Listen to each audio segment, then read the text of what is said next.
If you want to hide something, leave it in the most obvious place, so says the folk wisdom. That's what the monks of a temple in Ayutthaya reasoned in the early 18th century.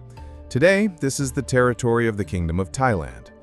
They feared that their main relic, a unique statue of Buddha made of solid gold and weighing 5.5 tons, would be stolen by invaders from Burma. The neighboring state had claims on Siamese lands, so the monks covered the sculpture, precious in every sense of the word, with a thick layer of plaster. In the end, the temple did not survive the next raid by the Burmese, but the golden Buddha remained intact and unharmed as it didn't attract the attention of the invaders. This statue was found among the ruins, completely undamaged. No one paid any attention to it. In 1801, the new king of Thailand made Bangkok the capital and ordered the construction of many Buddhist temples and the collection of Buddha statues from all over the country. This statue was brought to Bangkok and installed in a temple. The plaster Buddha became so beloved by the Thais that they asked the king to build a separate shrine for the 3-meter-tall statue. No one could have imagined, cultural experts say, how fateful this decision would be. In 1955, the temple was built, and they tried to lift the Buddha from its pedestal using cables. The ropes broke. It was, after all, very heavy. It fell, the plaster chipped away, and the gold was revealed. Moreover, it turned out that it consists of parts that can be easily joined together. For the clergy, cultural experts, and ordinary residents of Thailand, the appearance of the golden Buddha was not just an event, but a real miracle. Restorers carefully reassembled the statue and, as planned, moved it to the Wat Trimet Temple, where it remains to this day. Specialists can't even give an approximate value for the sculpture. They only say that it reaches several $100 million. But cultural experts know of another case where a Buddha was hiding something terrible inside. In the 1960s, China was shaken by the Cultural Revolution, personally led by Mao Zedong. The great helmsman ordered the destruction of what he called feudal remnants, that is, everything connected in one way or another with Buddhism and Confucianism, from books to entire monasteries. Some religious and cultural treasures were successfully smuggled to the West. One of them, a papier-mâché statue of Buddha covered with golden lacquer, ended up in a private gallery in 1996. It was bought by a Dutch collector who decided to restore it. He separated it from its pedestal and saw something that looked like human feet. A university in Germany and a university in the Netherlands got involved, and it was discovered that inside this sculpture were the mummified remains of a monk, one of the abbots of a monastery who practiced certain ancient Chinese techniques. According to radiocarbon analysis, he lived in the 12th, 13th centuries, and the mat that was with him, on which he performed his various rituals and ceremonies, was 200 years older than him. Specialists say that while the find may look gruesome, it is actually the result of a very ancient Buddhist religious practice. It's called Soku Shinbutsu, which can be translated as self-mummification.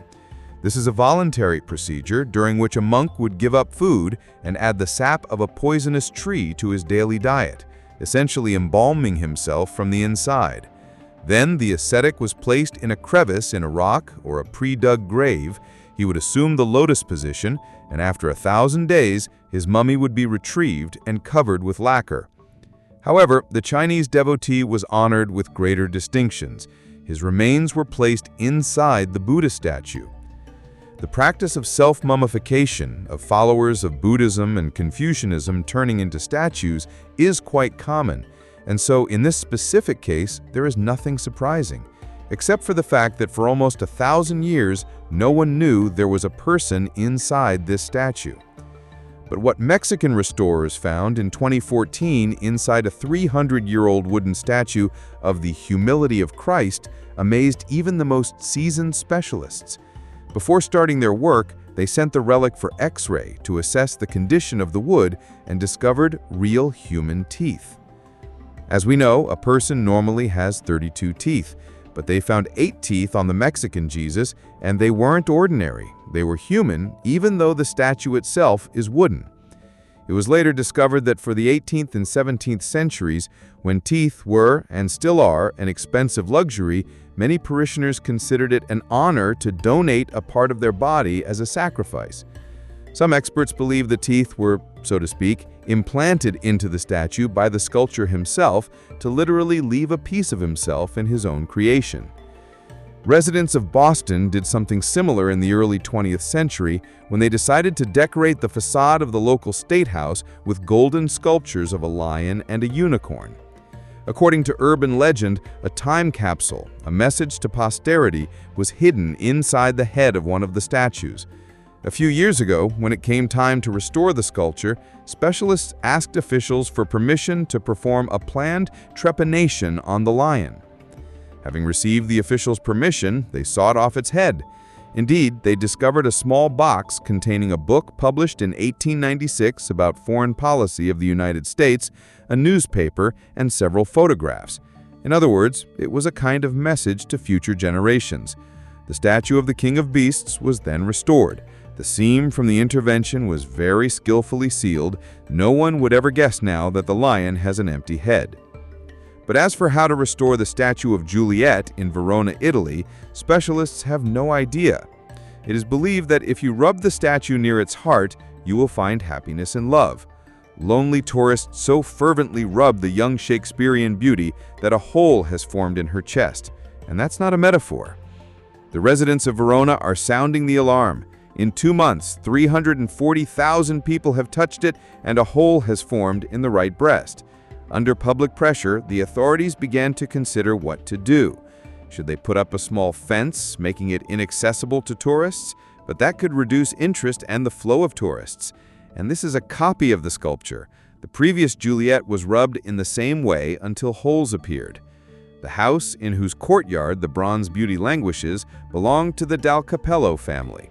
It was this family that became the prototype for the Capulets in the play by the English playwright Shakespeare. In 1907, the heirs put it up for auction. The city authorities bought it and created an interesting tourism location. This museum was intended to show, through its appearance and various exhibits, the history, consciousness, and life of the very heroes of the play. Even a unique Juliet's balcony was created, onto which she would step according to Shakespeare's work. And naturally, it couldn't be done without an exhibit of Juliet herself, in the form of a statue. The statue was installed in 1972. The belief that Juliet grants love to those who seek it appeared much later.